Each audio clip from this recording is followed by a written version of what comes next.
Então, boa noite a todos e todas, e boa tarde, bom dia para alguns de vocês, conforme o fuso horário em que vocês se encontram. É uma grande satisfação estar aqui para falar e debater esse tema com os nossos convidados no programa da Medicina na Era Digital. O tema de hoje, Fronteiras da Genômica para a Saúde Humana. É um tema relevante, novo, palpitante, que envolve vários campos profissionais, várias áreas do conhecimento, cobrindo, na verdade, todas as grandes áreas da tabela de áreas de conhecimento de CNPq e CAPES.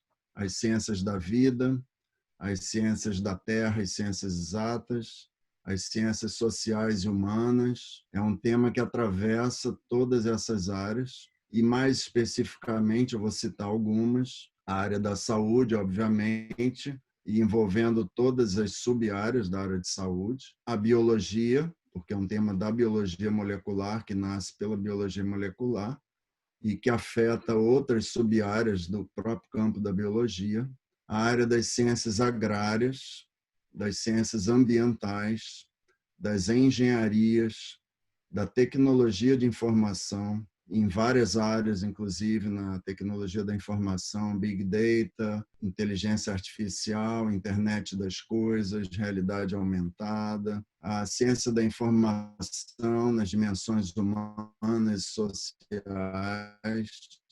o design, a economia, o direito, até a filosofia, né, em três campos principalmente, a filosofia da ciência, pelas grandes mudanças que o campo vem trazendo, a epistemologia, a ontologia, né, o campo da filosofia que busca entender a natureza das coisas, e a ética. Então, essa área tão interdisciplinar e tão complexa, né, por envolver várias outras áreas do conhecimento, é o nosso tema de hoje. Reduzir numa live em aproximadamente 1 hora esse campo tão vasto e complexo, por si só já é um grande desafio, né? Mas é um desafio que os nossos três convidados palestrantes resolveram assumir e vão trazer para vocês várias informações e conhecimentos interessantes sobre o campo. Para começar a abrir o tema, eu vou contextualizar, vou colocar alguns pontos importantes que contextualizam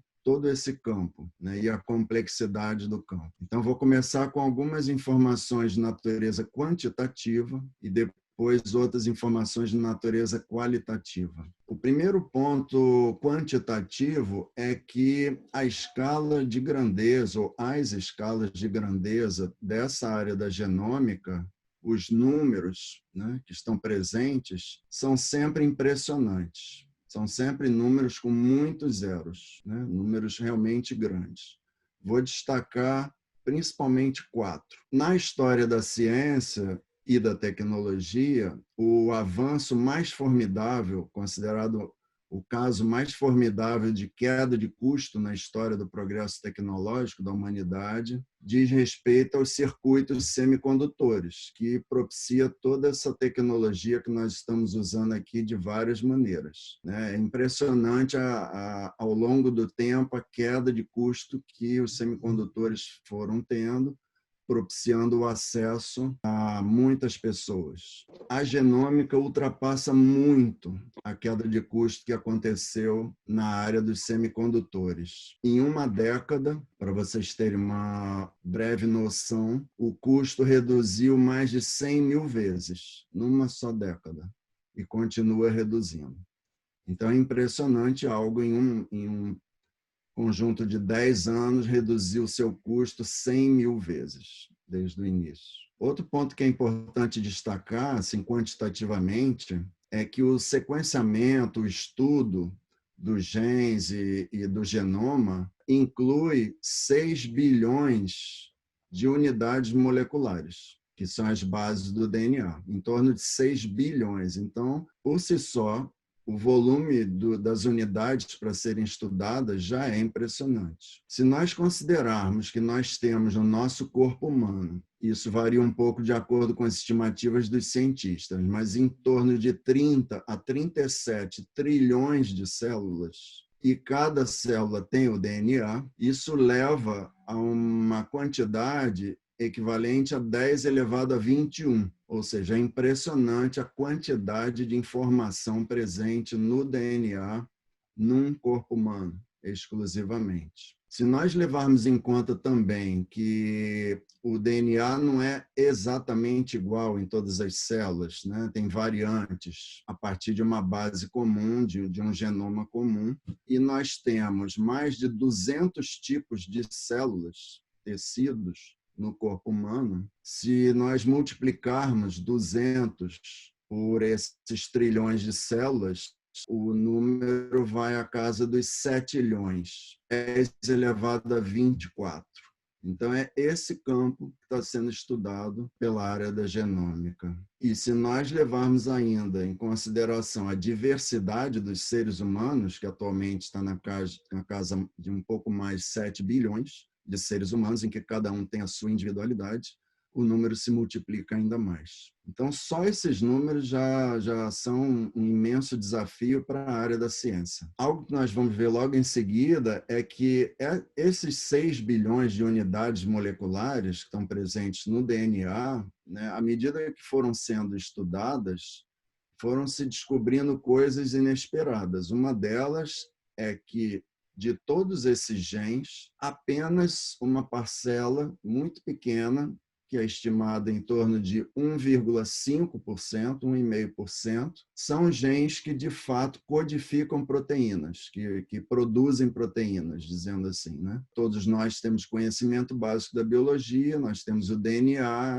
o DNA manda informação para o RNA, e o RNA, então, se encarrega de produzir as proteínas a partir das informações do DNA. Porém, somente 1,5% dos genes contidos num DNA humano é codificador de proteínas. E aí vem a pergunta, bom, então o que estão fazendo os outros 98,5%, se eles não produzem proteínas, né? E essa foi uma grande descoberta do campo, e que mudou um paradigma, inclusive, né, que pensava que os genes produziam proteínas, todos eles eram responsáveis, e isso explicava muitas coisas, né, na vida e na saúde. Mas hoje, com os estudos, foi se vendo que, na verdade, o DNA é um grande complexo, uma grande rede, e que esses 98,5% são genes que têm muito mais uma função reguladora com o próprio DNA, né? Então, vocês imaginam, proporcionalmente, se nós temos um sistema em que 98% ou 98,5% se encarrega de fazer a regulação do próprio sistema, vocês também podem imaginar a complexidade do funcionamento do DNA na vida. Então, esse é um outro fator bem importante. E o último foi o surgimento de um campo novo do conhecimento que se liga à genômica, que é o campo do microbioma, de todos os micro-organismos que convivem no nosso corpo humano, junto com as nossas células, e que, portanto, dão origem à microbiômica, que seria o equivalente à genômica, né, dos genes que estão dentro do núcleo das nossas células, e que inicialmente se achava até que havia uma proporção maior ainda, né, desses micro-organismos, desses micróbios, que incluem bactérias, fungos, vírus e arqueia, que antigamente eram consideradas também um tipo de bactérias. Mas hoje se sabe, há uma precisão maior de que há mais ou menos uma relação de 1,3 de micro-organismos externos para 1 das nossas células, o que significa que nós, além dos trilhões de células que nós temos mais um tanto, um pouco maior, de trilhões de 10.000 espécies que não são micro-organismos produtores de desequilíbrio da saúde, de doença, não, fazem parte de todo esse ecossistema de cada um de nós. E essas 10.000 espécies, por si só, representam milhões de outros genes. Então, e com uma maior diversidade até do seu próprio DNA, na medida em que são espécies diferentes. Então, isso multiplica ainda mais, né, a complexidade do estudo genético humano, porque hoje se sabe que as nossas células interagem com as células que nós estamos hospedando, e que há uma interação muito importante em vários aspectos da saúde humana. Uma das funções mais importantes desses micro-organismos é servir como um conjunto de interfaces com o ambiente.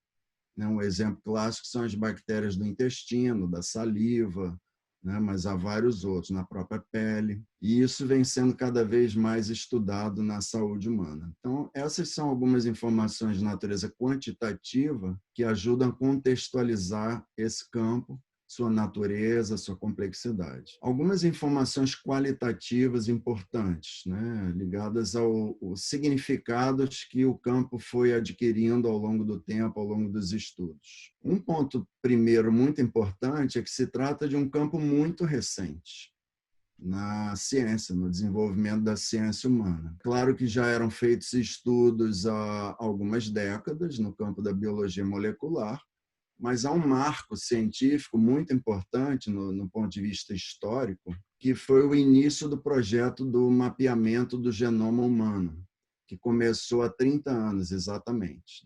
O projeto iniciou no ano de 1990, com centenas de laboratórios participando, milhares de cientistas, de pesquisadores, trabalhando cooperativamente, e levou 9 anos para o projeto conseguir entregar o primeiro rascunho, e foi assim que foi chamado mesmo, porque o trabalho ainda não estava definitivo. Depois de 9 anos foi entregue o primeiro rascunho do que seria o mapa do genoma humano. E em 2003, 4 anos depois, o projeto foi então considerado concluído. Então, levou 13 anos para desenvolver o mapeamento, num ponto de vista bem satisfatório, com quase 100% de precisão, e poder ser utilizado por vários pesquisadores, não só da área de biologia molecular, mas de alguns outros campos. Esse é um projeto que, no campo das ciências da vida, é considerado o projeto colaborativo maior do mundo, o maior que já aconteceu, por envolver tantas pessoas, tantas instituições, e que depois não só as instituições acadêmicas, mas foram entrando empresas, parcerias público-privadas, ou seja, o campo foi se expandindo cada vez mais. Além disso, um ponto bastante importante, que é qual e quant, é que houve uma redução de maneira drástica no tempo que nós conseguimos fazer análise do genoma humano. Então, um mapeamento que nessa época levou 13 anos, hoje, e aí os nossos especialistas convidados vão poder dar até um detalhamento maior, porque isso é dinâmico, isso vai mudando, mas hoje gira em torno de um dia, ou seja, algo que há 17 anos, tinha levado 13 anos, hoje leva em torno de um dia para mapear um genoma. Então, isso também é muito significativo, muito impressionante e traz implicações, consequências bastante importantes em vários aspectos. Outra que já foi até mencionada antes, que foi a redução drástica do custo, que é estimado, quando o projeto Genoma iniciou, o orçamento inicial foi de US$ 1 bilhão, e hoje, para você mapear um genoma, isso está na faixa de alguns $1.000.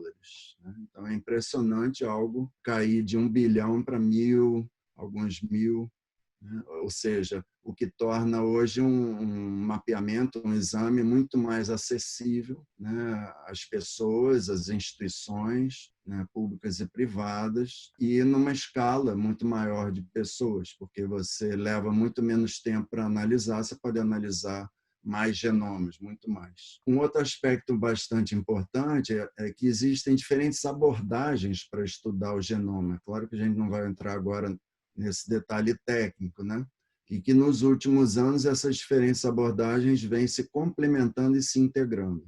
Assim, em linhas gerais, existe uma abordagem que é você ter uma célula única e você fazer a análise da célula única, isso é chamado de genômica de célula única. Existe uma outra abordagem chamada de metagenômica, que você pega um pool de células com variantes dos genomas você tem a genômica 3D, enfim, e aí elas vêm, como eu disse, se integrando. Outro ponto bastante importante é que esse campo de desenvolvimento da genômica trouxe revolução em alguns paradigmas, né?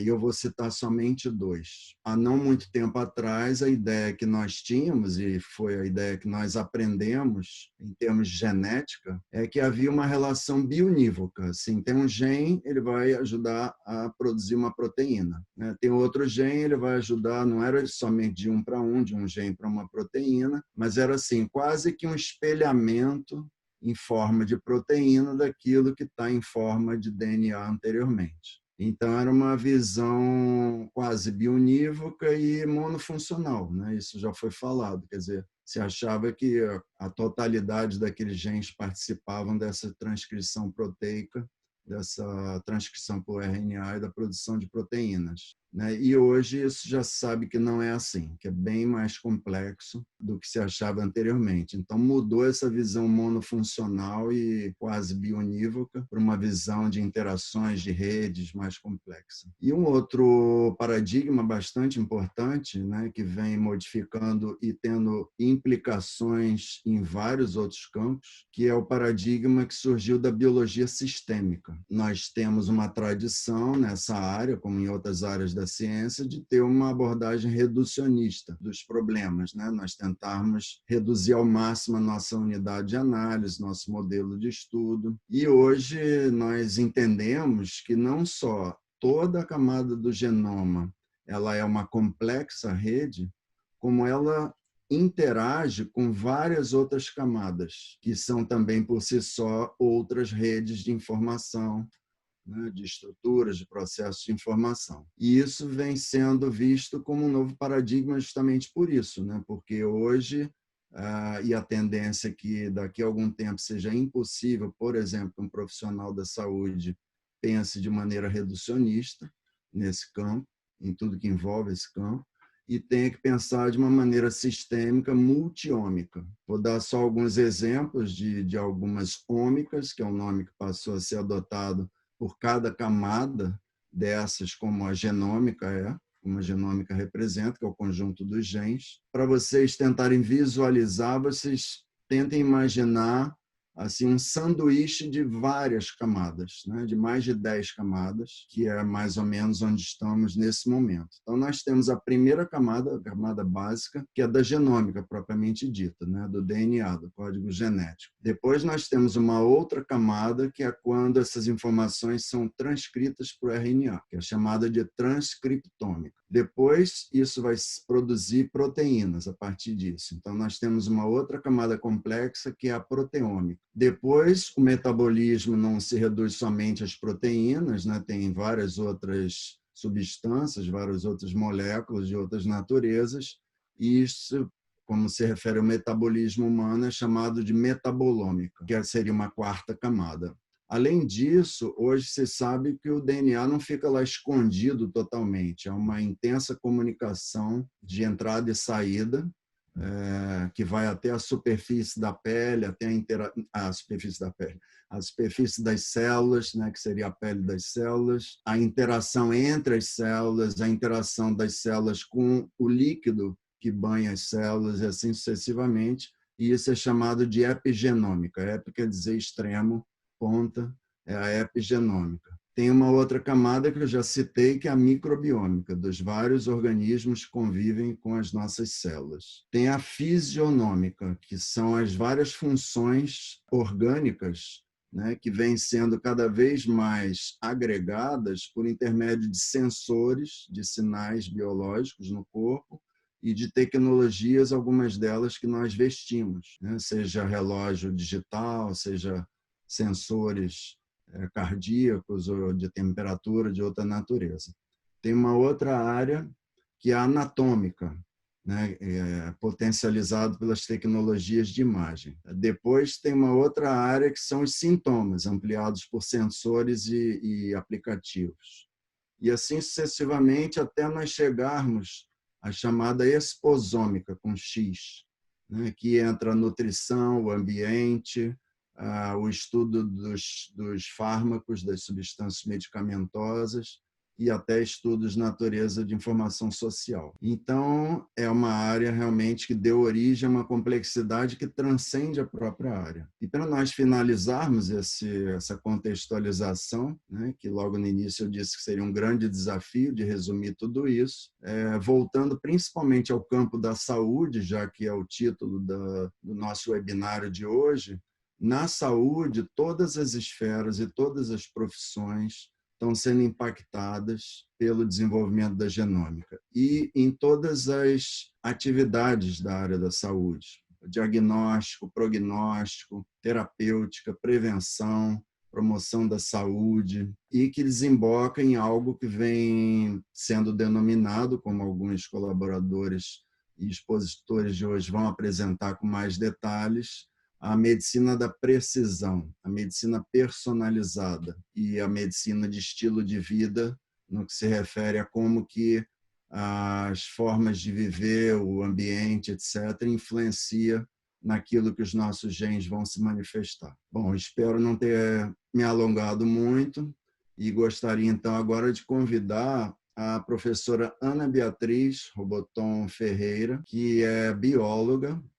Resumir currículo também é um grande desafio, mas a professora Ana Beatriz é bióloga, tem mestrado em biologia molecular, tem doutorado em biologia computacional, trabalhou alguns anos na Fiocruz e nos últimos anos vem trabalhando na Embrapa.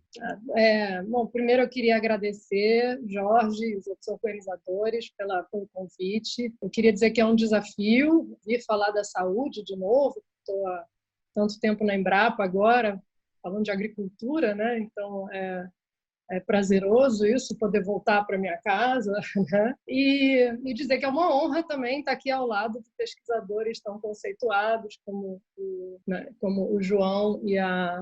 Você introduziu tão bem que o que eu vou falar aqui passa por muitas das mesmas coisas que você falou e, basicamente, eu vou dar uma pincelada no histórico do que foi nascer a genômica, né? E como é que essa tecnologia, como você também mencionou, como é que essa tecnologia evoluiu nos últimos anos para chegar onde a gente chegou hoje. E aí eu vou deixar para os meus colegas falarem mais dos desafios e dessa questão da aplicação na medicina de precisão. Então, como você falou, acho que eu nem preciso definir genômica, mas é bom repetir para fixar que a genômica, então, seria o estudo de todo o DNA de um organismo vivo, o genoma, né? E o estudo disso é a genômica. Né? Os organismos vivos, cada um vai ter o seu genoma, né? Então, as plantas, cada espécie de planta, cada espécie de animal, e nós, seres humanos, cada um tem o seu genoma. E quanto mais próximo, né? Ou seja, entre a mesma espécie, os genomas são mais parecidos. Né? Então, como você mesmo falou, duas pessoas randômicas compartilham 99,9% da mesma sequência de DNA. E aí, à medida que as espécies vão se distanciando, né, vai apresentando uma maior diferença entre essa sequência de DNA. Estudar a genômica só foi possível a partir do desenvolvimento da tecnologia para sequenciar DNA. Então, voltando lá para trás, em 1952, né, Watson e Crick ganharam um prêmio Nobel por terem decifrado a estrutura e a função do DNA. E, a partir daí, nos anos seguintes, os anos que seguiram essas descobertas, à medida que foi descobrindo mais propriedades do próprio DNA, logo em seguida, já na década de 70, os primeiros métodos de sequenciar DNA foram desenvolvidos. Esses primeiros métodos, eles eram muito trabalhosos, custava muito para a gente obter pequenos trechos de sequência de DNA. Né? Bom, eu acho que, de certa forma, a própria tecnologia que tinha disponível na época impunha certas limitações aos pesquisadores, né? Então, isso que você falou da questão de hoje a gente tem um enfoque sistêmico. Na época, talvez nem tanto, porque a tecnologia não permitia que a gente tivesse, né?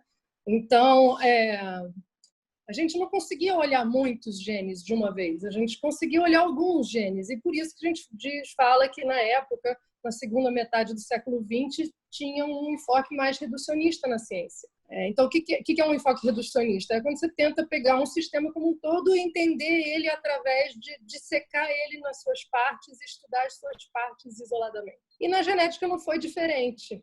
Então, pensava-se muito que, olha, se tem um gene defeituoso, vamos achar esse gene defeituoso, consertar o gene e a gente vai curar a doença. E, como eu falei, não tinha ferramenta disponível na época para olhar muitos genes ou genomas inteiros. Então, a pesquisa na genética, os avanços eram grande parte nas doenças que a gente chama de mendelianas, que são doenças que essas sim são causadas por um único gene no nosso genoma. Essas doenças elas são raras e muitas vezes por essas doenças serem apresentadas por poucas pessoas, em algumas famílias, em algumas regiões do mundo, é até difícil descobrir o gene que está por trás dela.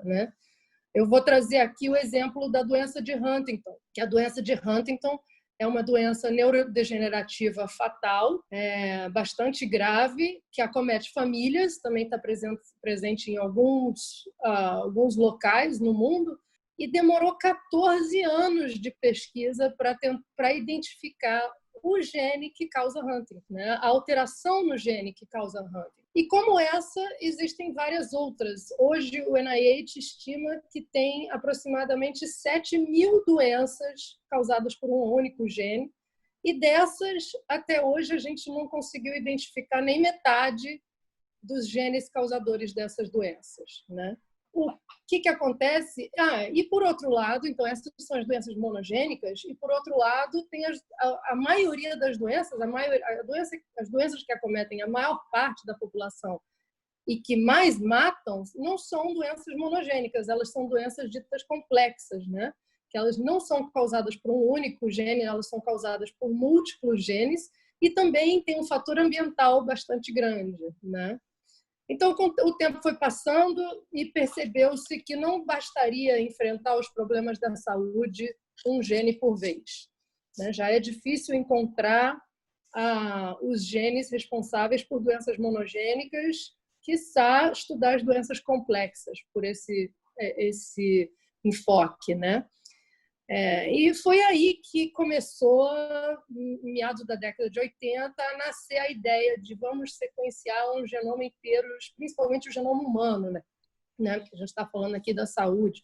E como você falou, foi de fato um projeto muito colaborativo. Eu gostei que você falou que talvez foi a maior colaboração que já existiu na saúde e talvez hoje não seja mais a maior, porque hoje a gente está aprendendo a fazer pesquisa dessa forma, mas certamente foi um pontapé de ensinar os pesquisadores como fazer ciência de forma colaborativa, Que até então era muito grupos isolados em seus laboratórios, tratando daquela doença, tinha muita competição.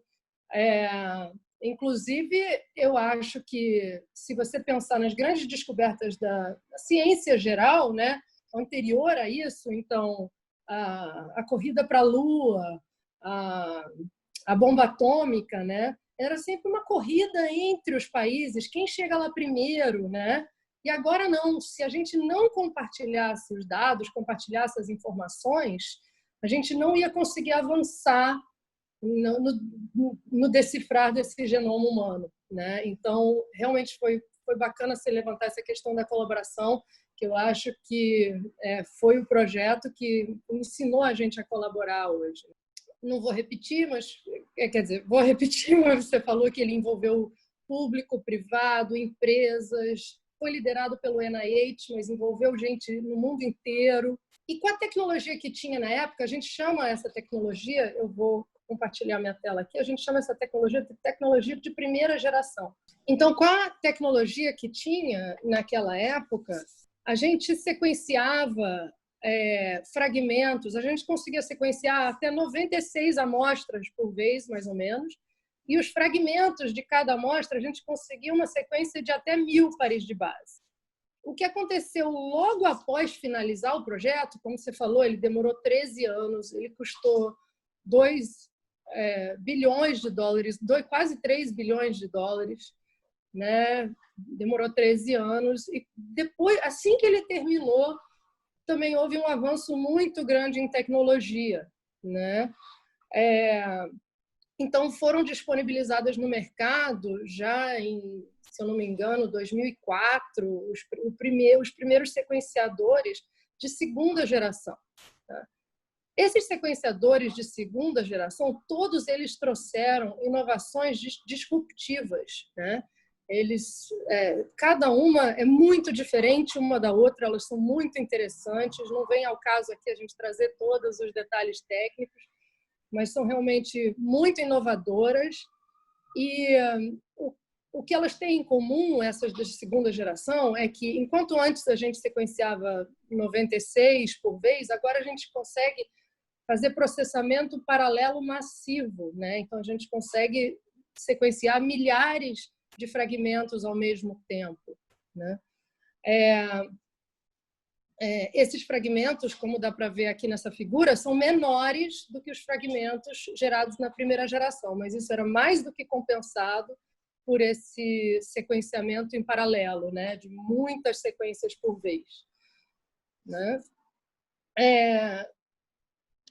Vamos ver. De 2004 para 2010, evoluiu muito. Vou até mudar aqui. Evoluiu tanto esses sequenciadores de segunda geração que a gente conseguiu reduzir o custo de sequenciar um genoma de acima de 100 milhões de dólares e caiu em 2015 e 2016 para em torno de $1.000 por genoma, né?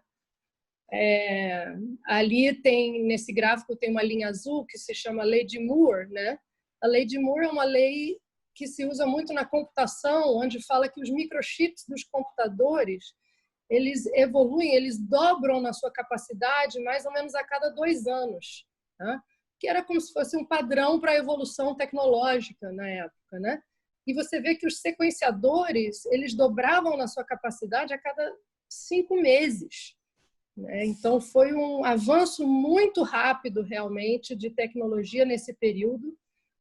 E, né, concomitantemente, então, à medida que a tecnologia vai ficando mais barata e a gente vai conseguindo sequenciar mais, é inevitável que mais e mais genomas de diversas espécies e também muitos genomas humanos foram sequenciados, né? Então, em 2018, aí chegou a 1,5 milhões de genomas, né, sequenciados. Só que, como eu falei, eu vou voltar aqui para esse outro gráfico, como eu falei, esses sequenciadores de segunda geração, eles geravam fragmentos pequenos, tá? Então, mais ou menos em 2015, foram lançados os primeiros sequenciadores de terceira geração. E a diferença desses é que esses, sim, eles conseguem sequenciar trechos muito compridos, até 10.000 pares de bases ou mais de DNA, né? Isso resolveu um problema muito grande que a gente tinha com os sequenciadores de segunda geração, em que, uma vez que eu sequencio pedaços pequenos, eu preciso montar isso tudo para compor a sequência do meu genoma, né? E montar pedaços pequenos era mais difícil, né, do que montar pedaços maiores, né? Então, essa terceira geração de sequenciadores também acelerou muito esse tipo, e eles são muito apropriados para você sequenciar genomas novos, que nunca foram sequenciados antes, porque aí você não tem um genoma de referência no qual se basear, né? E, por fim, ainda nessa linha de sequenciadores de terceira geração, a gente já tem, desde 2015, no mercado, sequenciadores portáteis, desse tamanho aí, do tamanho de um pendrive. Esse sequenciador, chamado Mini-Ion, já foi até para o espaço, inclusive para medicina, para a questão de medicina point of care, né? Você poder levar o diagnóstico, levar para o campo, para o paciente, para o local da doença, o aparelho, e fazer todo o sequenciamento no local. Isso aí é uma tecnologia muito importante para isso daí. E é até difícil de imaginar que nesses 20 anos, né, até menos, a gente chegou nesse ponto tão rápido, né?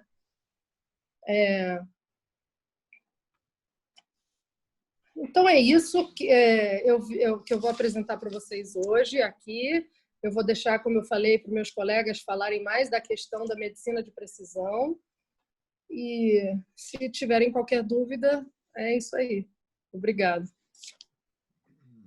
Obrigado, professora Ana Beatriz. Depois nós podemos voltar contigo, né? Porque sim, as perguntas.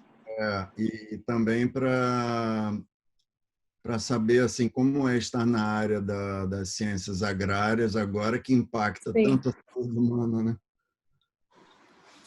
Bom, então, mais uma vez, obrigado. E eu vou convidar agora a professora Mariana Boroni, graduada e com mestrado em Bioquímica, doutorado e um estágio de pós-doutorado em Bioinformática. A professora Mariana trabalha no INCA e lidera o Laboratório de Bioinformática e Biologia Computacional. Mariana, por favor. Bom, primeiro gostaria de começar agradecendo ao professor Jorge e aos demais organizadores pelo convite. É um prazer estar aqui hoje falando com vocês. E meu objetivo é tentar mostrar hoje assim como que essas tecnologias elas estão sendo aplicadas na nossa área e quais os principais desafios. E uma coisa muito interessante que a Ana Beatriz, né, ela reforçou é o quanto que essas tecnologias, né, o custo delas barateou ao longo dos anos. E isso fez com que a gente popularizasse, né, as análises genômicas. Então, existem empresas hoje como a 23andMe nos Estados Unidos, acho que muitos de vocês devem conhecer, que fornecem, por exemplo, uma análise do genoma a partir de $99. Então, a gente consegue já acessar essas características genômicas de uma forma, né, assim, um pouco mais barata, mais acessível. Aqui no Brasil também já existem empresas já atuando nesse ramo, então hoje você já consegue fazer, por exemplo, uma avaliação do seu genoma e descobrir quais são, por exemplo, as suas, enfim, SNPs relacionados à forma como você metaboliza alguns alimentos, ou o seu biotipo e quais os tipos de exercícios esportivos são mais adequados. A gente também já consegue avaliar, por exemplo, o tipo de microbioma que a gente possui. Então, existem várias empresas já atuando nesse mercado aqui no Brasil. Em relação ao campo da saúde, existem já painéis, né, disponíveis comercialmente para se, por exemplo, prospectar a predisposição a doenças como Alzheimer e trombofilia. Mas eu diria, puxando um pouco de sardinha, né, para o meu lado, como eu trabalho no INCA, acho que uma das áreas da saúde que mais tem se beneficiado, né, dessas novas tecnologias é a oncologia. Tendo aqui como exemplo o câncer de pulmão, ainda... Podemos passar para você, João, então, enquanto tenta recuperar a Mariana? Por mim não há problema. Se vocês quiserem, eu posso assumir agora. Bom, então, em função aí da instabilidade da internet, da Mariana, para nós seguirmos, eu vou convidar o professor João Viola, que é médico de formação, de graduação, tem mestrado em biologia parasitária e doutorado em biofísica, é pesquisador titular do INCA e, nos últimos anos, chefe da divisão de pesquisa experimental e translacional. Jorge, queria agradecer aqui o convite, é um prazer de novo, né, estarmos juntos e é sempre um prazer estar aqui com vocês da PUC.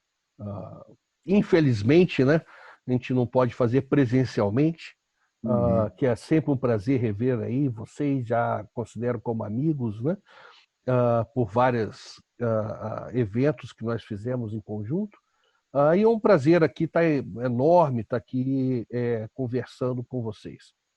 Eu vou então pegar aqui um caminho que a Ana Beatriz já colocou. Infelizmente, a Mariana estava começando a colocar algumas questões que iam facilitar um pouquinho o que eu vou discutir com vocês, mas nada demais, que a gente pode retomar daqui a pouco e fazer algumas discussões.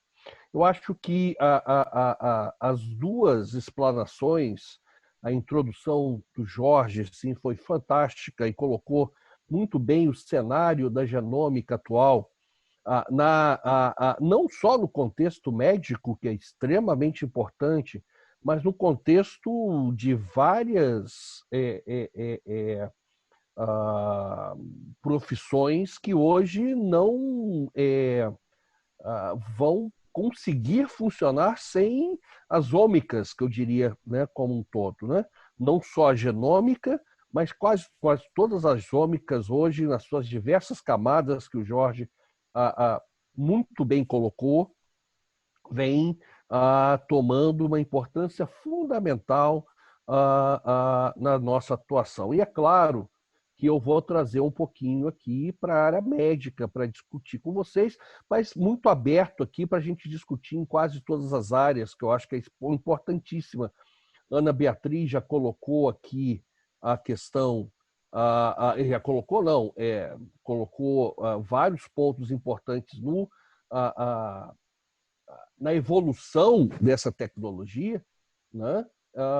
E que pode trazer algumas questões importantíssimas para a gente na área de agricultura, principalmente, né? E biotecnológica, que tem revolucionado essa área, né? E que tem revolucionado a área também de médica, né? Nas biociências, eu diria isso, né? Que hoje não pode prescindir sem a genômica. Primeiro ponto, assim, muito rapidamente, queria voltar a essa questão impressionante de que demorou-se 13 anos para se fazer o rascunho ou o genoma humano, com um investimento fantástico em termos financeiros, mais de $1 bilhão, e hoje, não mais do que 5 dias, 2 dias ou até 24 horas, conseguimos fazer esse sequenciamento muito rapidamente, com custo mínimo. Quer dizer, ainda importante, mas se você fizer a comparação, esse custo é mínimo. Aí, nos $1.000, mais ou menos, esse custo, né? Então, é um ponto importante. Agora, levanta questões éticas extremamente importantes que a gente pode discutir depois. Eu não vou trazê-las aqui agora, mas junto com os avanços tecnológicos vem outras questões que são extremamente importantes para a gente discutir, né? Principalmente éticas em termos de avaliação de genoma humano, podendo predizer doenças que, por um lado, é muito bom, mas, por outro lado, leva a questões que a gente tem que discutir ainda, né? O ponto também que eu queria ressaltar aqui, que muitas vezes, ou na maioria das vezes, as tecnologias elas andam muito mais rápido do que a nossa capacidade de entender essas tecnologias e conseguir tirar todo o potencial que essa tecnologia tem. Os números que o Jorge coloca são números impressionantes, mas ainda não temos uma total capacidade de avaliar esses números. A gente pode fazer o sequenciamento do genoma humano, do genoma, do transcriptoma, do metaboloma, o que seja, todos esses somas, colocar tudo junto, e a gente tem que ter um local que a gente armazena, a gente tem que ter alguém que seja capaz de analisar e integrar essas informações. Então, a gente consegue, a tecnologia evoluiu para a gente conseguir mapear todas essas ômicas, mas não necessariamente temos ainda a tecnologia para integrar e conseguir entender o que ela nos fala.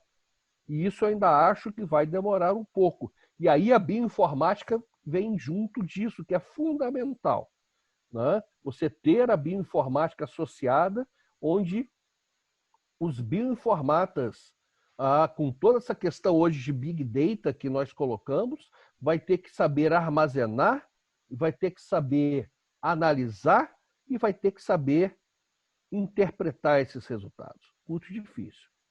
Não, ainda não é trivial de ser feito. Mas eu queria mostrar para vocês o que a gente pode fazer em algumas questões do que a gente vem chamando hoje de medicina personalizada. Eu vou assim ser muito objetivo, até para mostrar o que está sendo feito e trazer um pouquinho. A Mariana ia começar a falar algumas questões lá do câncer, que talvez seja uma das áreas que mais se beneficiou dessa tecnologia, e nós temos essa questão hoje extremamente importante. Então eu queria discutir um pouquinho com vocês a questão do que a gente chama de medicina personalizada. Eu vou aqui compartilhar a minha tela. Então eu vou descrever aqui do que a gente vem chamando hoje de medicina de precisão ou medicina personalizada. Eu acho que tem toda uma questão para a gente discutir sobre isso.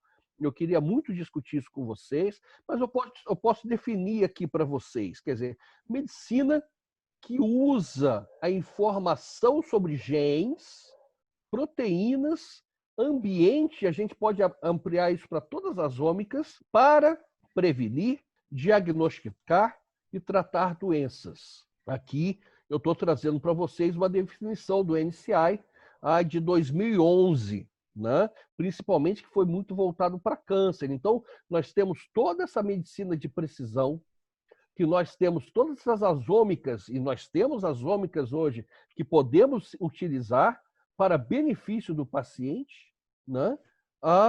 Que deu esse nome de medicina personalizada, né? Que podemos definir aqui para câncer como identificação de alterações genéticas que induzem a carcinogênese e o tratamento com medicamentos que podem efetivamente inibir a função de alterações genéticas, com o uso de uma terapia que a gente chama de terapia-alvo ou de droga-alvo.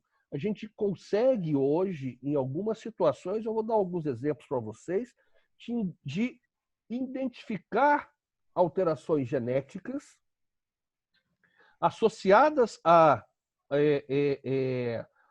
algumas patologias e intervir nessas patologias.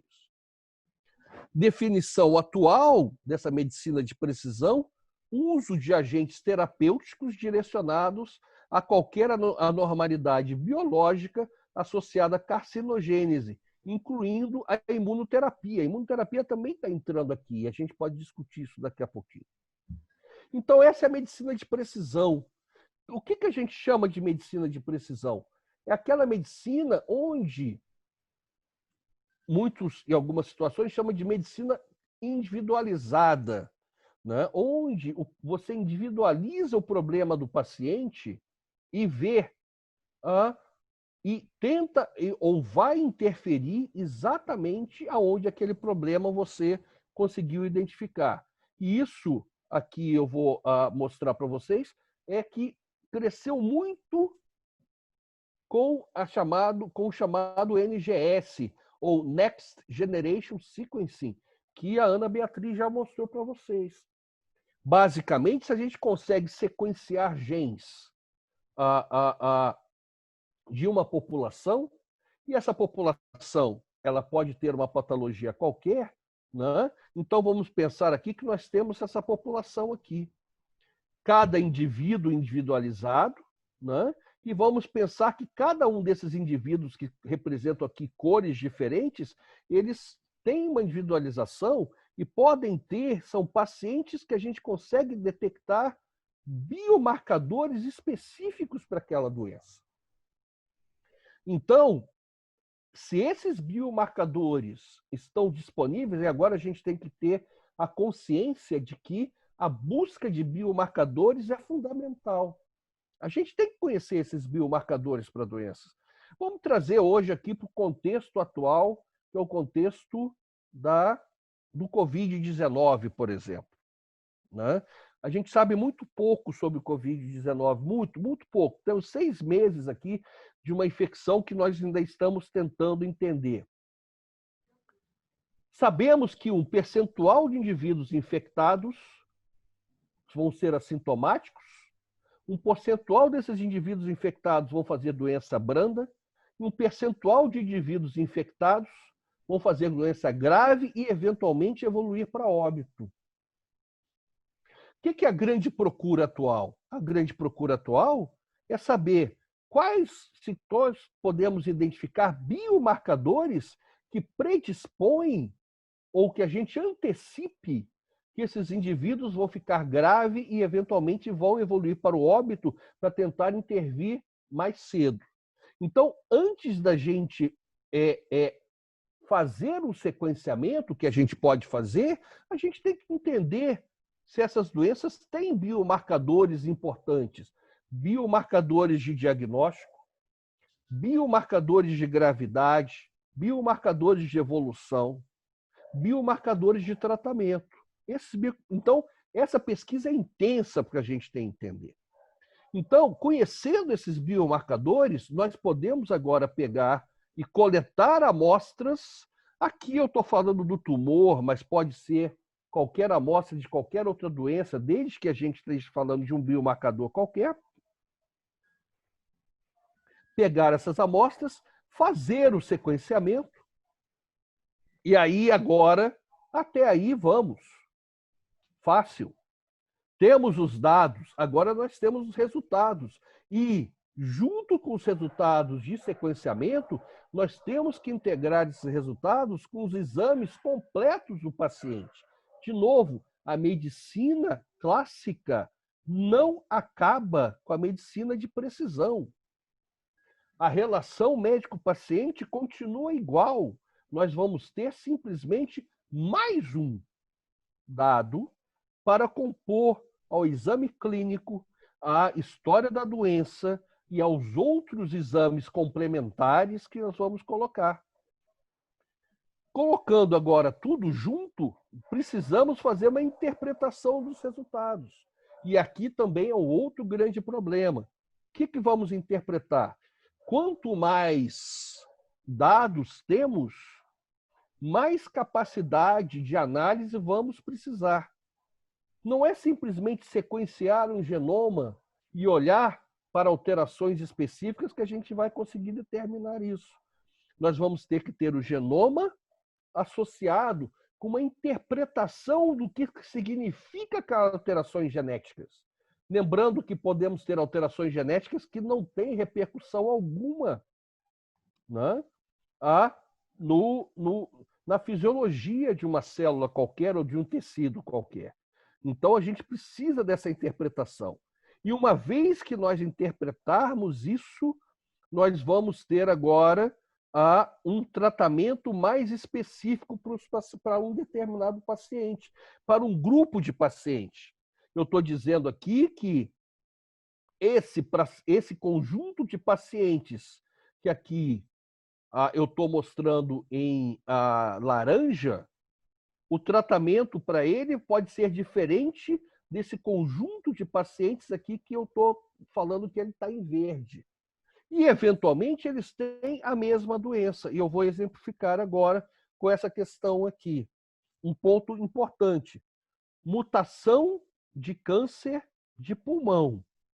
Incidências de mutações driver. O que eu chamo de driver? São mutações que estão associadas ao desenvolvimento do tumor. Vamos lembrar que dos pacientes que fazem tumor de pulmão, câncer de pulmão, ainda temos que quase mais de 1/3 desses pacientes nós não conhecemos a causa dessas mutações, a causa da indução desse tumor. Nós não conhecemos ainda quais são os genes que podem estar envolvidos com esse desenvolvimento tumoral. Então temos aqui, ainda tem muito trabalho a ser feito. Sabemos que 1/4 desses pacientes, 25%, tem mutação em Carrais. 17% tem mutação em EGFR, que são genes específicos importantes no desenvolvimento tumoral. 3% tem mutação em HER2. 2% tem mutação em BRAF. E por aí vai. E se nós conseguirmos identificar que, vamos dizer, esse paciente laranja aqui, ou esses pacientes, que todos esses tenham câncer de pulmão, mas que eles são diferentes, que um conjunto de pacientes ele tem o câncer de pulmão associado à mutação de Carrais, e um conjunto de pacientes tem uma mutação associado à EGF, por exemplo, os tratamentos são diferenciados. Vocês têm drogas específicas que vão agir, que são as chamadas drogas-alvo, que vão agir em diferentes tumores. E esses pacientes vão ter uma melhor resposta a esse tratamento. E um conjunto desses pacientes, ainda vou colocar aqui, que tem as imunoterapias, que também são importantes nessa situação. Exemplo, de novo, paciente com mutação BRAF, que é a mutação na posição 600, aminoácido 600, a mutação V para E. É exatamente essa mutação aqui que está associada com esse câncer de pulmão. Existe uma droga que a gente pode interferir paciente antes do tratamento, pacientes depois do tratamento. E foi preciso, por isso chama-se medicina de precisão. Se identificou a mutação e se conseguiu intervir com mais precisão para esse paciente. Só para finalizar, eu não vou entrar aqui em detalhes desse gráfico, mas o que a gente pode estar vendo aqui é tempo por sobrevida. Em azul, esse aqui está morrendo, esses pacientes estão morrendo mais. Por exemplo, em 50% dos pacientes morreram em 12 meses. Enquanto que 50% dos pacientes aqui sobreviveram. Então, esses pacientes estão com uma melhor resposta ao tratamento do que esses pacientes. Qual a diferença? Esses pacientes aqui em preto, eles foram identificados uma terapia específica e se interviu naquela terapia específica. Enquanto esses pacientes, a terapia específica não foi identificada, o que faz com que a resposta seja não tão boa quanto os outros. Vamos pensar que aqui, nesses pacientes de azul, eles têm um conjunto de pacientes que beneficiaram da terapia, mas há um conjunto de pacientes que não se beneficiaram. Então, isso é a medicina de precisão. É a medicina onde nós conseguimos individualizar as alterações. E essas alterações podem ser alterações genéticas que a gente vai estar falando. Então, eu queria deixar a discussão que a gente pode fazer. Basicamente, eu introduzi com vocês o que seria a medicina de precisão hoje, né? Ou a medicina individualizada, e que, é claro, que tem uma base de genômica por trás, e não há dúvida que aquelas doenças que têm uma base genética serão ou são mais, ou talvez melhores avaliadas do que outras doenças que não têm essa base genética tão determinada. Mas, para a gente conseguir chegar a essa medicina de precisão, antes de tudo, a gente precisa ter a identificação de bons biomarcadores. E esses biomarcadores podem mostrar para a gente aonde intervir. E hoje também não posso deixar de falar, a farmacogenômica também é extremamente importante, que a gente também pode discutir um pouquinho depois. O que é a farmacogenômica também pode beneficiar em termos de medicina de precisão. Jorge, obrigado. É isso que eu gostaria de passar para vocês. Muito bom, João. Muito obrigado. Bom, vamos passar então novamente para a professora Mariana para retomar o que ela estava começando. Mariana? Vamos torcer para eu não cair de novo agora. Parecendo o Cruzeiro, né? Só cai. Brincadeiras à parte. Bom, acho que foi até importante essa invertida na ordem da discussão, porque eu acho que ficou bem claro aí, a Ana Beatriz, ela trouxe essas questões dos avanços nas tecnologias de sequenciamento de nova geração, e o João falou muito bem aí como que você aplica isso na medicina personalizada. E aí um ponto que eu queria discutir é que a gente avançou muito nos últimos anos, olhando essas abordagens ômicas de uma forma muito segmentada. Não sei se vocês perceberam, mas muitas das terapias-alvos que ele comentou que existem hoje, né, disponíveis no mercado para poder tratar os pacientes, elas são baseadas, por exemplo, em mutação. E quando a gente está pensando no desenvolvimento de um fármaco, né, a gente não vai desenvolver um fármaco que só serve para uma pessoa, né? A medicina de precisão, ela, por mais que ela tenda a individualizar a doença e o indivíduo, a gente busca sempre por identificar grupos que tenham tumores ali, por exemplo, com subtipos moleculares bastante homogêneos, e tentar identificar fármacos que sejam mais assertíveis para aquele grupo.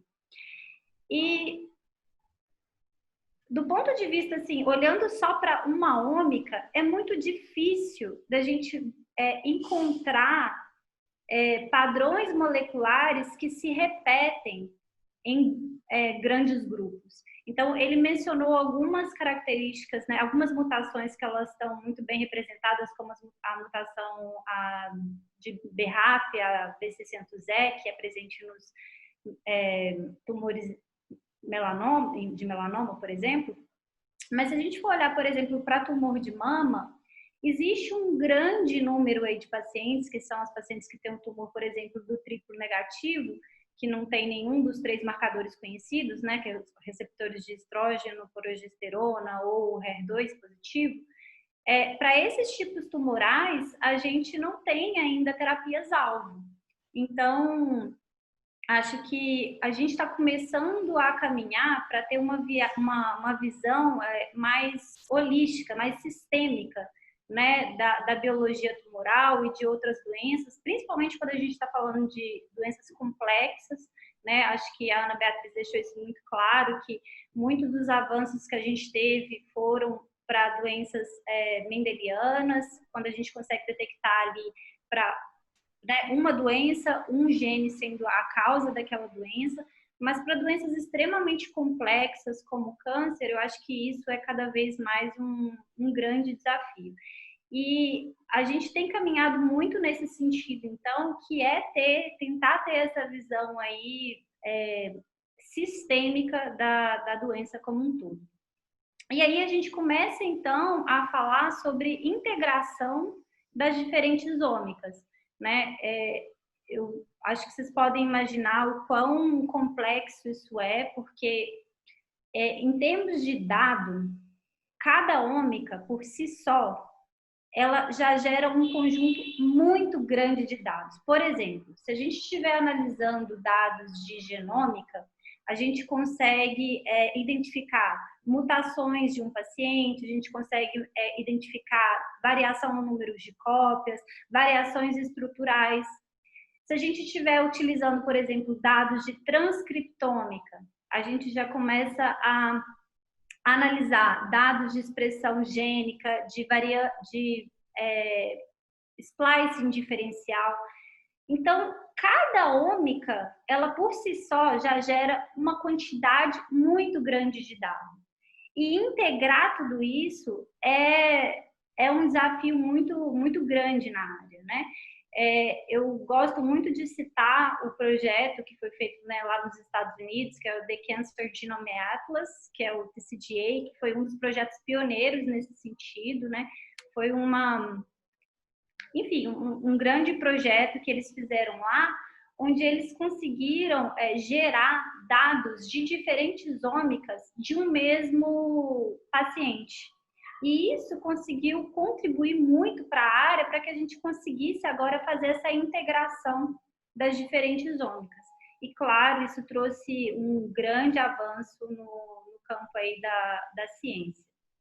Então, hoje, né, o que a gente tem tentado trabalhar bastante seria integrar essas diferentes ômicas para identificar, né, ou biomarcadores, ou um conjunto de biomarcadores, assinaturas, ou até entender a relação entre esses biomarcadores, ou seja, entender o network, né, a biologia de sistema que está ali por trás daquela doença, e utilizar essa informação para desenvolver, ou para classificar, né, os tumores, de forma que a gente consiga agrupar, né, pessoas que têm tumores aí que são mais homogêneos, que compartilham mais algumas características, ou para desenvolver alvos terapêuticos específicos para aqueles biomarcadores. Então, esse é hoje um grande desafio aí da bioinformática. Nesse sentido, a gente tem utilizado muito as tecnologias de inteligência artificial para ajudar nessa integração desse grande volume de dados. Uma dos grandes desafios nessa área, como eu disse, é fazer com que esses dados sejam integráveis. Muitos dos dados que a gente tem gerado até o momento, eles não são obtidos do mesmo paciente. Então, fazer essa integração, ela é, assim, não é uma coisa trivial. Então, as técnicas de machine learning, elas têm ajudado muita gente nesse sentido. Um outro ponto é que a gente, né, que é crucial na área, é que toda vez que a gente está trabalhando com esse tipo de dado, a gente tem o problema da dimensionalidade, né? Que a gente sempre está trabalhando ali com um volume grande de características que a gente está acessando de um mesmo paciente, mas a gente geralmente tem poucos pacientes para analisar, a gente não consegue fazer medir essas mesmas variáveis de uma grande coorte, então isso às vezes dificulta um pouco os estudos. Os dados que a gente tem tentado integrar, eles são também extremamente heterogêneos. Então, por exemplo, se a gente está falando de mutação, eu tenho um dado que ele é praticamente binário, ou seja, aquela pessoa tem ou não a mutação. Se eu estou falando, por exemplo, de um dado de expressão gênica, eu já estou falando já de um dado que é quantitativo. Então, eu falo quantas vezes um gene está mais ou menos expresso em determinada amostra. Então, existe também uma dificuldade em se integrar esses tipos heterogêneos de dados.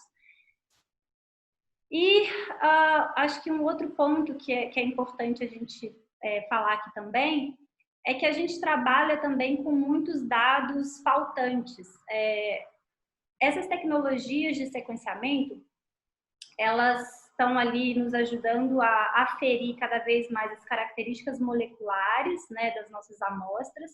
Mas se a gente não tiver um banco de dados, por exemplo, com as características clínicas e patológicas muito bem descritas de um paciente, a gente não consegue extrair muita informação daquele conjunto de dados que a gente está estudando.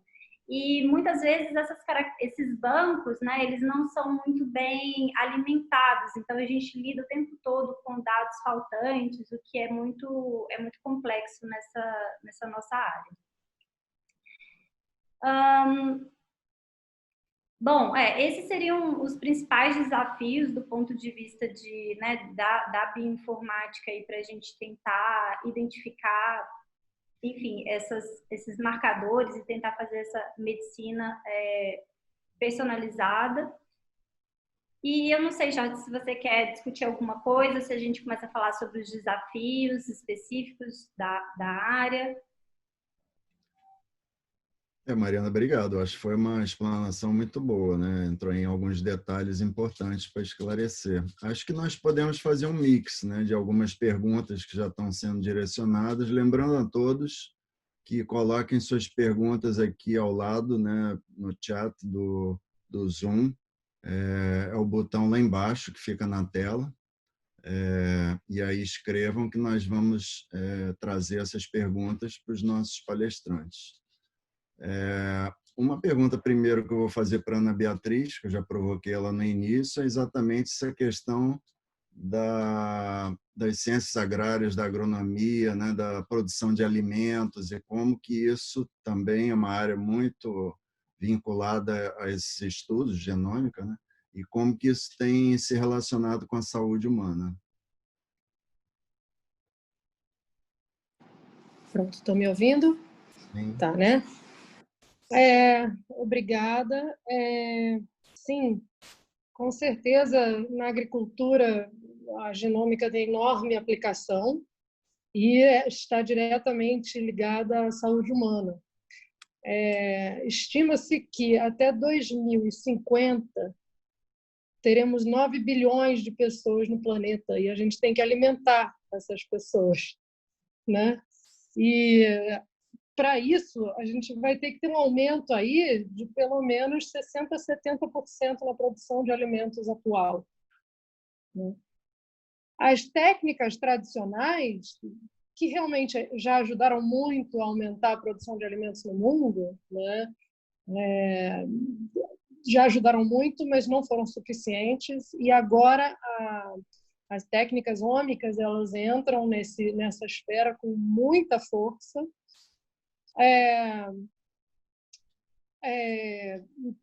Principalmente, por exemplo, a identificação de marcadores moleculares associadas tanto em animais de produção quanto em vegetais, né, para identificar características, resistência a climas extremos, resistência a doenças, maior produtividade, né? Geração de bancos de dados genéticos e de sementes para a gente estar preparado para o que vai vir aí em relação a mudanças climáticas, né? E tudo isso está ligado à segurança alimentar, né? Com essa questão das mudanças climáticas, a gente já tem muita gente vivendo em condições extremas e com escassez de alimento, então isso é um problema atual, não só do futuro. E isso tende a agravar com os desafios que as mudanças climáticas vão trazer para a gente, né? Então, certamente, essa nova abordagem das ômicas associada à agricultura vai trazer grandes avanços nessa área. Minha experiência pessoal foi com o melhoramento de gado de corte, na Embrapa Gado de Corte, e agora na Embrapa de Agroindústria de Alimentos, aplicando metagenômica, tanto na questão, como você falou, da saúde, na interação dos alimentos com a nossa microbiota, que como você falou lá na introdução, né, que a gente tem mais micro-organismos quase do que células nossas, né, e que eles fazem parte da nossa sobrevivência, da nossa saúde, e os alimentos modificam essa microbiota muito rapidamente. E essas modificações elas podem ser, inclusive, duradouras. Então, a gente tem trabalho nessa linha para tentar entender como é que os alimentos e quais alimentos conseguem modular essa microbiota. E também a microbiota associada à qualidade de alimentos. Por exemplo, a gente tem projeto com café, que você tem doenças que afetam o café, diferentes micro-organismos que afetam o café, e que não necessariamente vão trazer doença para a gente, mas podem dar um sabor amargo, podem, né, trazer um café com uma pior qualidade e com isso acarretar em perdas para o produtor, né? E aí a gente compreender os micro-organismos como um todo que estão habitando ali, como eles impactam a qualidade desse produto, né? Isso é outra área que a gente também está trabalhando. E a questão também dos patógenos, né?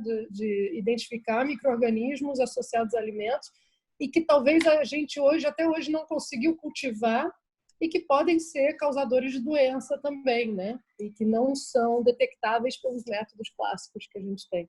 Então, isso é só uma pincelada aí de algumas das coisas que eu faço na Embrapa, mas realmente é muito vasto e lá na Embrapa, eu, pelo menos na Embrapa onde eu estou, eu tenho uma carência de bioinformatas, né? Então, a gente vai tentando sempre através de colaboração com a Fiocruz, colaboração com outros centros, né, para tentar avançar nessa área.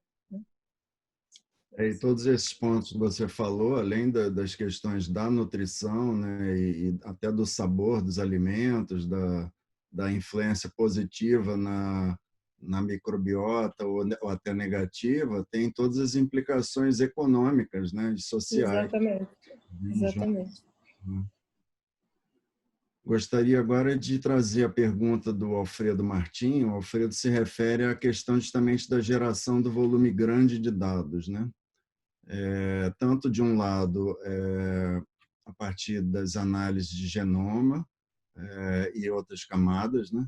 Mas também a partir dos próprios dados clínicos, laboratoriais e em que momentos que podem ser feitas essas integrações entre os dados chamados, entre aspas, clássicos e esses sequenciamentos, para destacar hipóteses, né, hipóteses de marcador e assim sucessivamente. Então, eu dirijo a pergunta tanto para a Mariana quanto para o João. Quer começar, João? Mari, começa que eu termino, Mari. Bom, em que momento você pode fazer isso? Na verdade, em qualquer momento. Eu acho que você tem que ter a pergunta certa. O que eu queria trazer aqui, na verdade, que acho que existem várias dificuldades em se fazer isso, né? Uma é que os bancos de dados, eles muitas vezes não se conversam entre si. Então, por exemplo, se eu trabalho num instituto e eu gero um dado molecular sobre um determinado paciente, esse dado molecular ele não está de forma automatizada linkada aos dados clínicos e patológicos daquele mesmo paciente. Então, eu acho que esse é um primeiro ponto que a gente precisa evoluir, que é tentar construir aí bancos de dados que sejam mais conversáveis, vamos dizer assim.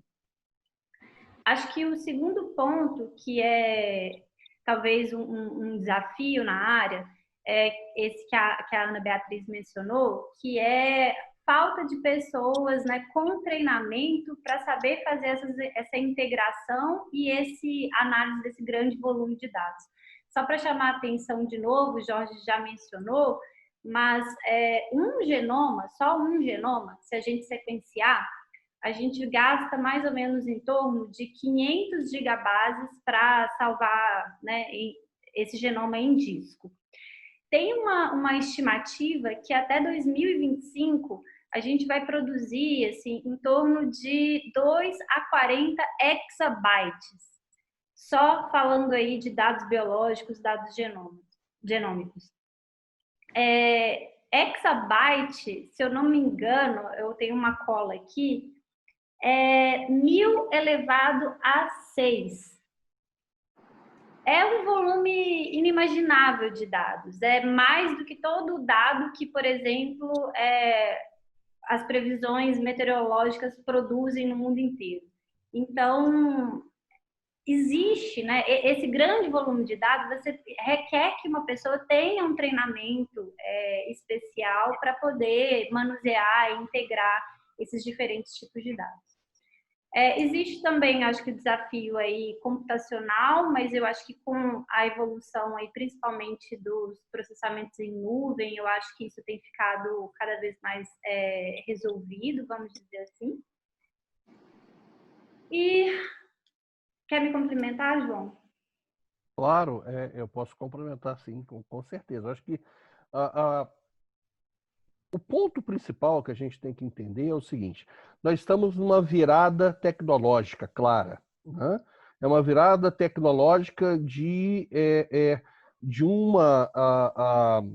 E não é só na medicina, né? A Ana Beatriz já deu exemplo aqui da parte de agricultura, alimentos, isso é para tudo, né? Uma virada tecnológica em termos de informação, né?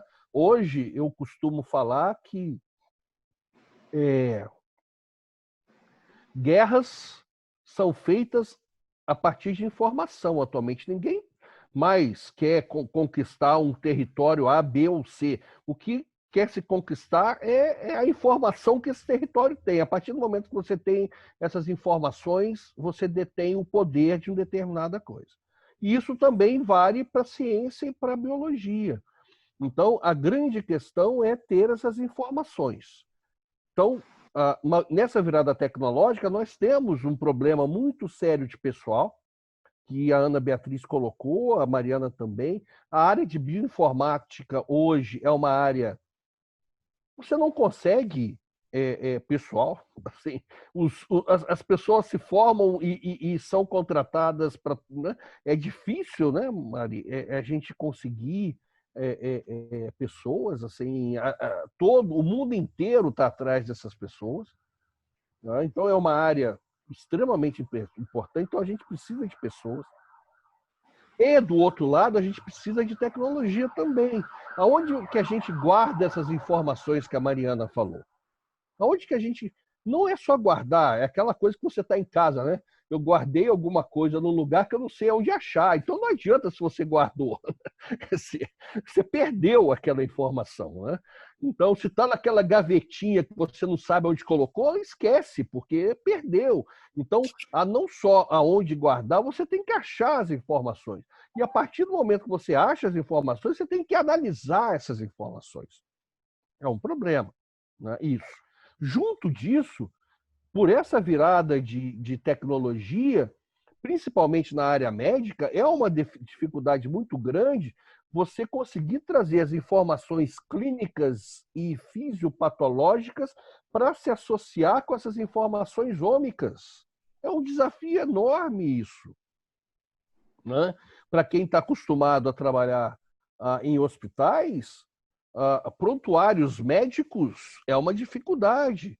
Você informatizar os prontuários médicos e ter essas informações para que você consiga extrair de uma forma objetiva e casar com as suas ômicas é uma outra dificuldade. Então, a gente tem que trabalhar em tudo em cima disso. E só tendo essas informações todas conectadas, nós podemos chegar aos chamados biomarcadores. O que é importante para uma determinada doença ser mais grave ou menos grave? O que determina a terapêutica de um paciente, se ele pode ou não se beneficiar de uma determinada fármaco ou não, né? Então, tudo isso, hoje, é a busca de biomarcadores, né? Então, Alfredo, a todo momento nós estamos buscando biomarcadores. É esse o ponto. Esses biomarcadores são biomarcadores de prognóstico, são biomarcadores de gravidade, são biomarcadores de terapêutica, ou o que seja. Mas a gente tem que integrar esse sistema. E não adianta, né? Eu vou falar aqui uma coisa que eu adoro falar nos últimos dias. Não adianta um indivíduo falar que tomou hidroxicloroquina e ficou doente de Covid-19. Eu quero saber se 10 mil indivíduos, 50 mil indivíduos tomaram hidroxicloroquina e ficaram curados. Não adianta. Então, o problema é integrar todas essas informações com um número de pacientes que possa me dar essa informação que eu tenho, né? Eu acho que esse é o ponto. Então, a busca de biomarcadores hoje é incessante para todas as patologias. Bom, eu já antecipo que esse tema nós vamos ter que trazê-lo novamente para um outro encontro, né? Porque é um tema muito amplo e que muitas outras coisas podem ser exploradas. Queria pedir ao João para, brevemente, o que já é um desafio, tocar em alguns dos aspectos éticos, João. Desculpa, estava fechado. Desafio ético, perfeito. Aí a gente entra no outro desafio que é importantíssimo, Jorge. Até onde essa medicina, isso a gente tem que deixar a ética muito, e a gente vai ter que trabalhar essa ética que ainda não está finalizada, né? Ela ainda tem muito a ter que ser trabalhada para que essa ética traga, porque o que a gente está buscando é benefício para o paciente. Não vou dizer nem para o paciente, né? É benefício para a sociedade como um todo, né? Para indivíduos que possam se beneficiar de uma determinada evolução tecnológica para tudo, né? Então, para isso, a gente tem que ter preceitos éticos. Até onde a gente pode ir e até onde a gente tem questões éticas que têm que ser levantadas. Bom, nós podemos hoje, como já foi falado, mapear o genoma de todo mundo aqui, né? Muitas doenças já são associadas a biomarcadores genéticos que a gente pode associá-las. Agora, vamos fazer aqui que há pouco tempo parecia ser filme de ficção, mas que hoje não é mais, que o indivíduo, ao nascer, pode ter o seu genoma todo sequenciado e falar assim, esse indivíduo tem um gene de predisponibilidade a desenvolver hipertensão. Ótimo, porque a gente pode trabalhar esse indivíduo para que ele não desenvolva, ou que pelo menos minimize esses efeitos, e a gente pode trabalhar ele muito bem, né, em termos médicos. Agora tem o outro lado, o lado que não é bom. Ao mapear esse genoma, nós podemos identificar predisposições em que, por exemplo, pode dificultar com que esse indivíduo tenha um plano de saúde. Ou que esse plano de saúde fala, você que tem o gene A, B ou C, que predispõe a tais doenças, o seu plano de saúde vai ser mais caro do que aquele indivíduo que não vai ter. Porque, claro, você tem uma maior predisposição a ter. E vamos lembrar, genética não é o final, né? É uma predisposição. Existe todo um ambiente, né? Não quer dizer que você vai desenvolver doença A, B ou C porque você tem uma alteração genética, mas você está mais predisposto. Mas se você tem esse biomarcador, isso pode causar preceitos éticos importantes, e aí a discussão é como preservar essas informações. Essas informações podem ser livres ou não. De novo, estou falando, brigamos hoje por informações. Guerras são feitas para deter informações. Então, até onde essas informações, até onde a gente pode ir e disponibilizar essas informações, né? Então, esses preceitos, de novo, nós estamos numa virada de uma tecnologia e esse é o momento que a gente vai ter que discutir esses preceitos éticos, que são extremamente importantes para serem discutidos, porque novas tecnologias vêm para o bem e vêm para o mal, depende de como você vai agir, sempre, todas elas, né? E a gente conhece bem. Então, que a gente trabalhe que ela venha para o bem, né? Para o bem-estar de uma sociedade que realmente precise, né? Essa situação. Eu vou deixar aqui uma outra pergunta, Jorge, que eu acho que a gente não vai conseguir discutir hoje, mas vamos discutir, vamos colocar só na cabeça para uma próxima. Nós estamos discutindo medicina personalizada dentro de uma situação onde talvez funcione muito bem para o sistema privado, mas e o sistema público, que no Brasil, ele pega, em termos gerais, o sistema público, em torno de 70% da população brasileira depende do sistema público de saúde, né? O Sudeste é um pouco menos, mas você tem regiões, mas em média é em torno disso. Já é um desafio hoje o sistema público dar uma medicina, eu diria, humanizada, né? Até onde a gente pode dar um passo à frente na personalizada? É uma discussão importante quanto a isso, né? É uma outra discussão, além do ético, né? E que não deixa de ser ético, porque você pode estar dando medicinas diferentes para camadas sociais diferentes. Isso já é um preceito ético importante, né? Então, a gente tem que ter isso na cabeça, que é extremamente importante para a gente entender o que está acontecendo atualmente, né? Perfeito, João. Só nessa parte de ética dá um webinário inteiro, né? Inteiro, com certeza. Eu sugiro que seja feito em determinado momento. Eu acho que é fantástico essa discussão da bioética, né? Das novas ômicas na medicina. Isso é um tema vastíssimo. Com certeza. Eu vou caminhando para o final, apesar de estar muito bom, né, esse nosso diálogo, fazendo uma pergunta-desafio para cada um de vocês, né, que é um exercício de futurismo, baseado no presente, com a experiência que vocês têm na área, o que vocês estão vendo à frente. Não precisa, claro, ir muito longe, porque se a gente tentar ver muito longe, não consegue ter uma visão clara, né? Mas, assim, nos próximos anos, assim, que tendências, né, que possibilidades que esse campo pode trazer, né, nesse sentido. Quem gostaria de começar? Eu vou rapidamente, já que eu estou aqui, e aí eu passo a palavra para elas, já que eu estava aqui terminando.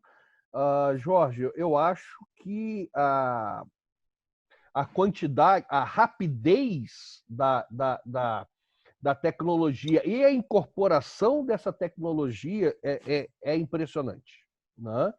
Do crescimento da tecnologia e da rapidez.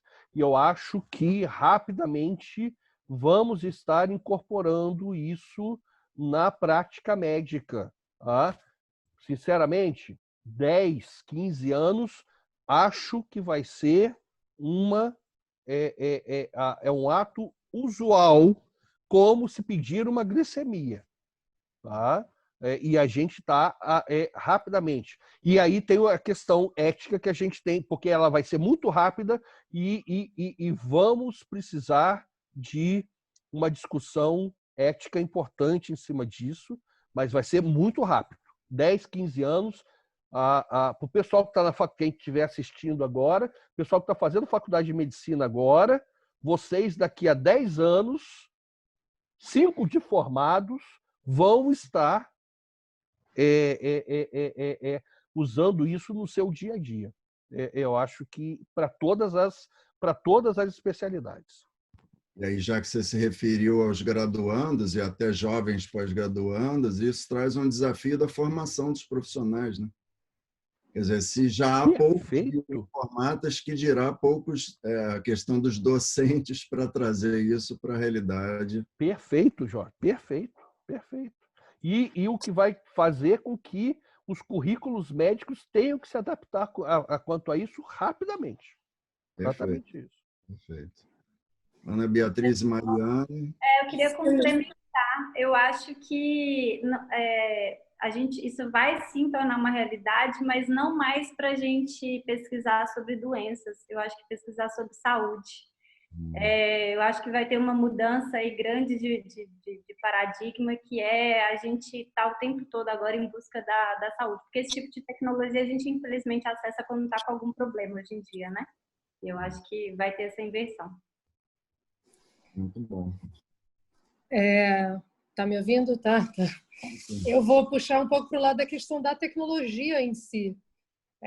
O que a gente viu com o avanço das tecnologias de sequenciamento é que é muito difícil você prever quais que vão ser aquelas que estão vindo para ficar, porque foram muitas e muitas diversificadas, né? E algumas chegaram e prometendo, e empresas chegaram a falir, inclusive, no processo, né? Então, a questão que eu deixo aí para o futuro, né? A gente viu o sequenciador portátil lá que eu coloquei, e outra informação que até compartilhei esse final de semana com a Mari foi que, né, já tem uma empresa fazendo genômica direto ao consumidor por um preço de $300 por genoma. E genoma completo, e eles ainda prometem que todos os dados não associam ao seu nome, né? Então, prometem segurança e envolve blockchain, essa criptomoedas, enfim. O que vem por aí de tecnologia? Eu não sei, mas eu acho que vai ficar cada vez que nem o celular, cada vez mais portátil, cada vez mais fácil. E aí sim, complemento o que o João falou, que vai ser que nem pedir uma glicemia ali na lagoa. Pode ter uma cabinezinha com uma pessoa com, né, o aparelhinho para medir, né? Então, ou cada um ter na sua casa, né? Exato, na farmácia, né? O miniaturizado que você mostrou, um plugzinho no celular. Bom, muito bom. Queria agradecer imensamente a participação de vocês três. Acho que a conversa foi muito boa, realmente. Trouxe assim informação, conhecimento, reflexão, né? Trouxe também um sentimento de que eu acho que é muito positivo e cada vez mais de nós ficarmos impressionados com a capacidade humana de quando trabalham em conjunto com o mesmo propósito, né, que realizam coisas impressionantes, né? E essa é uma área que tem muito a mostrar nesse sentido, né? E como vocês falaram, assim, está caminhando exatamente para até essa mudança de um paradigma social colaborativo, né? Então, já deixo antecipado um convite para a gente marcar para uma próxima.